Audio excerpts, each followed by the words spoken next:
mesdames, mesdemoiselles et messieurs, bien-aimés dans le Seigneur Jésus-Christ, bonjour, shalom, shalom, shalom. Je suis le frère Ngassamba Franck, je suis évangéliste et serviteur de l'Éternel des armées et du Seigneur Jésus-Christ. Et c'est un immense plaisir pour moi d'être en direct avec vous dans cette matinée extraordinaire et solennelle. Et le thème de mon exhortation encore est centré et meublé sur la loi du semeur et sur le fondement. Et pour être plus explicite sur la locution de mon exhortation, posons le fondement. Dieu loi qui transformera votre vie. Voyez-vous que toute graine contient en elle le potentiel nécessaire pour devenir un arbre qui produit beaucoup de fruits. Mais cependant, toutes les graines ne deviennent pas. Certaines graines meurent à l'état de semence, d'autres graines sont plantées dans des mauvaises terres, et d'autres graines encore sont plantées dans une bonne terre. Et ce sont ces dernières graines qui grandissent et fleurissent et finissent par devenir des arbres qui produisent beaucoup de fruits. Et de même, cette analogie est aussi applicable chez les êtres humains.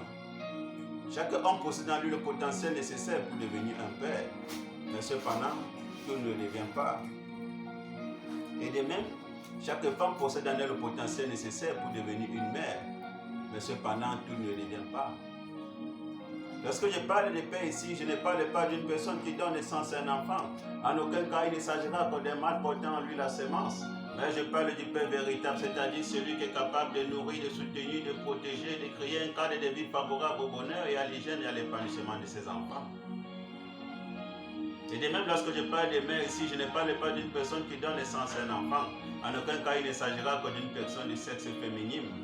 Mais je parle de celle qui est capable de nourrir, de soutenir, de créer un cadre de vie favorable au bonheur et à l'hygiène et à l'épanouissement de tout ce qu'elle a porté en son sein. Si une femme a des enfants et qu'elle n'est pas capable de créer un cadre de vie favorable au bonheur et à l'hygiène et à l'épanouissement de ces enfants-là, alors elle n'est pas encore une mère. Ce sujet fera l'objet d'un prochain enseignement. Mais retenez tout simplement, bien-aimés dans le Seigneur Jésus-Christ, que chaque homme possède en soi le potentiel nécessaire pour devenir plus que ce qu'il est, pour marquer son époque, pour être une source de bénédiction continue et pour devenir ce que Dieu l'appelle à être. Dieu vous a équipé de tout ce dont vous avez besoin pour éclore, pour manifester ou encore exprimer ce qui est à l'intérieur de vous. Mais dans la réalité, très peu y parviennent. Voilà pourquoi nous, les désormais célèbres d'âge, les endroits les plus riches de la terre sont les cimetières. Parce que c'est là en effet que vous retrouverez des rêves qui n'ont jamais été réalisés, des livres qui n'ont jamais été écrits, des chants qui n'ont jamais été chantés, des inventions qui n'ont jamais été inventées, des talents qui n'ont jamais été exploités, des potentiels qui n'ont jamais été libérés. Parce que la plupart des gens repartent à la poussière sans jamais avoir libéré ce que Dieu avait enfui au-dedans d'eux avant la fondation du monde.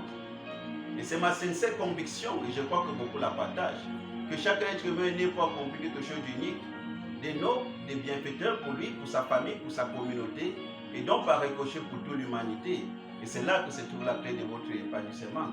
Être ce que vous avez été appelé à être, et faire ce que vous avez été appelé à faire. Voilà pourquoi le secret de la reçue de Jésus-Christ est mentionné en Jean chapitre 5 au verset 19. Donc je lis, le Christ reprit dans la parole et dit à ses disciples, en vérité, je vous le dis, le Fils ne peut rien faire de lui-même, il ne fait que ce qu'il voit faire au Père. Et tout ce que le Père fait, le Fils ici le fait pareillement. Le Seigneur Jésus-Christ ne faisait que ce qu'il voyait Dieu le Père faire. Et Dieu ne vous demandera jamais de accomplir ce qu'il n'a lui-même pas établi. Il pouvait demander à Abraham de sacrifier son fils, mais il ne l'a pas fait, tout simplement parce qu'il avait déjà sacrifié son fils, qui est le Seigneur Jésus-Christ, avant la fondation du monde. En réalité, tout ce que Dieu nous demande d'accomplir, il a déjà établi cela dans l'éternité. Lui met cette image invisible et spirituelle dans l'esprit de l'homme, en lui demandant de la matérialiser et de la manifester sur terre, autant choisi par lui-même. La vision qui emplit votre cœur aujourd'hui, bien-aimé dans le Seigneur, si grande soit-elle, ne fait partie que d'une vision beaucoup plus grande que Dieu a accomplie dans l'éternité. Donc, c'est la responsabilité de Dieu de la déposer à l'intérieur de vous, et c'est de votre responsabilité de la découvrir et de l'accomplir. Votre vision n'est qu'un morceau de pesant de sa volonté pour la terre, à savoir que son influence, son règne et sa souveraineté se répandent sur toute la terre et enfin que la terre soit le reflet parfait du ciel. Par votre obéissance et votre engagement dans cet accomplissement de cette vision de Dieu, vous contribuez à accroître le règne de sa souveraineté sur la terre. Nous ne sommes pas les architectes du plan global, mais nous sommes les ouvriers qui travaillent pour lui. Et chacun de nous doit construire une part du puzzle global. Des lois qui transformeront votre vie. Et il y a des lois universelles du succès qui ont un challenge avec la mentalité et qui ont considérablement modifié ma façon de concevoir les choses. Et je suis convaincu qu'il en sera de même pour vous. La première Bertrand ici est la loi de l'attraction. C'est si stupide que dans la vie, vous attirez en vous les circonstances et les personnes qui sont en harmonie avec vos pensées dominantes. Autrement dit, vos émotions et vos sentiments. Si comme moi, vous appartenez à la génération des champions, de ceux-là qui se battent pour promouvoir l'évangile, l'équité et la fraternité et la justice de l'Éternel des armées, afin de confirmer son alliance à la croix. Bien-aimé dans le Seigneur, regarde à Jésus et demande au Saint-Esprit d'étendre tes limites.